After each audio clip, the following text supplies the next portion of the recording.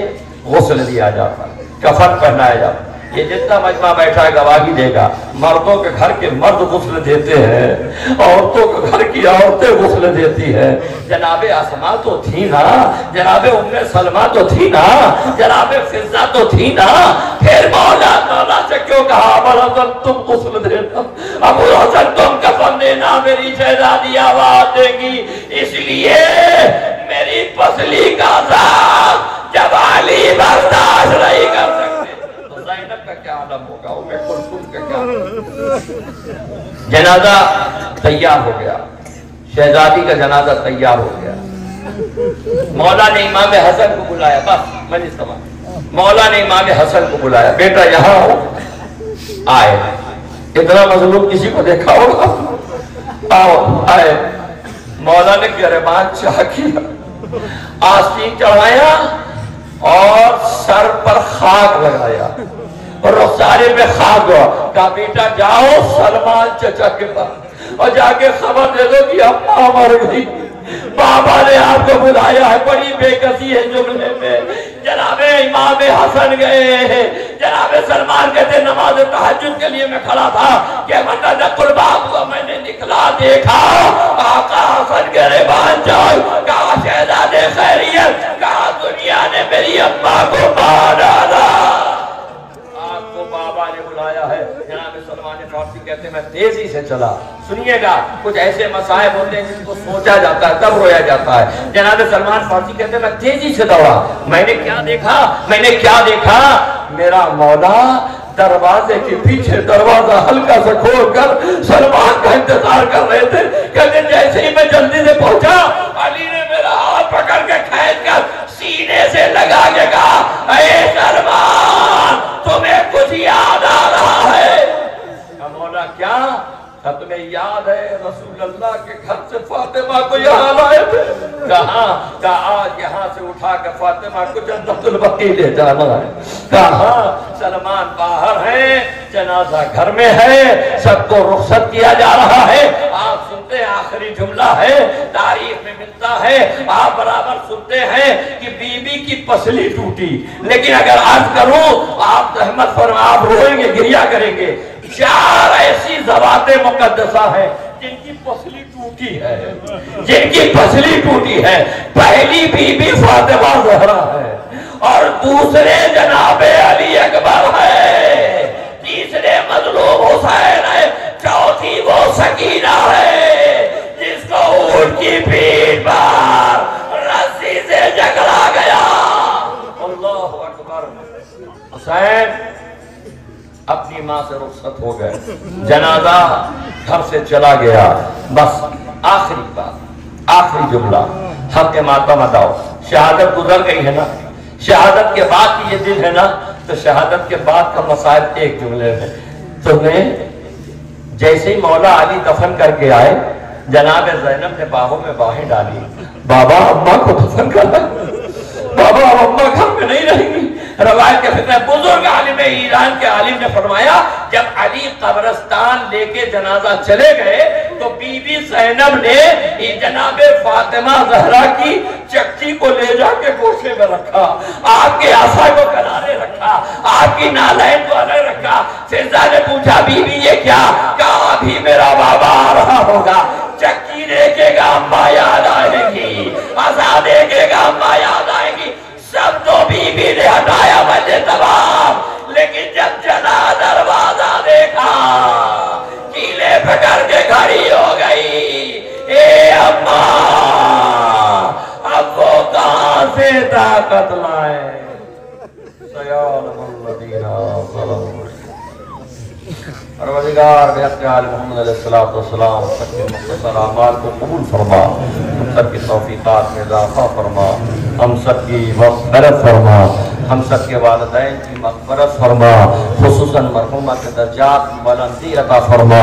پروردگار اس پرآشوب زمانے میں جتنے بھی حسین کے عزادار ان کے جال مان ایمان کی حفاظت فرما، ایران عراق شام لبنان ایران کے سب کی حفاظت فرما۔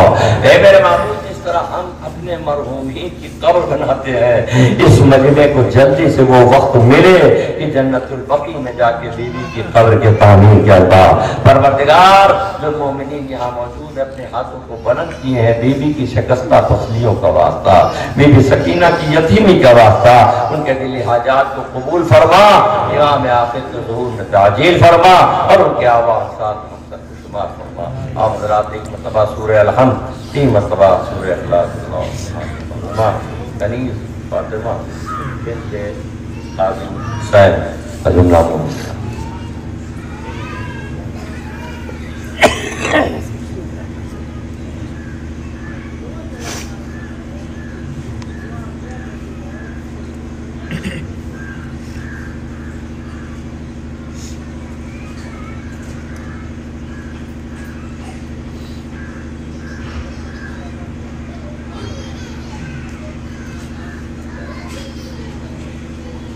ربنا تقبل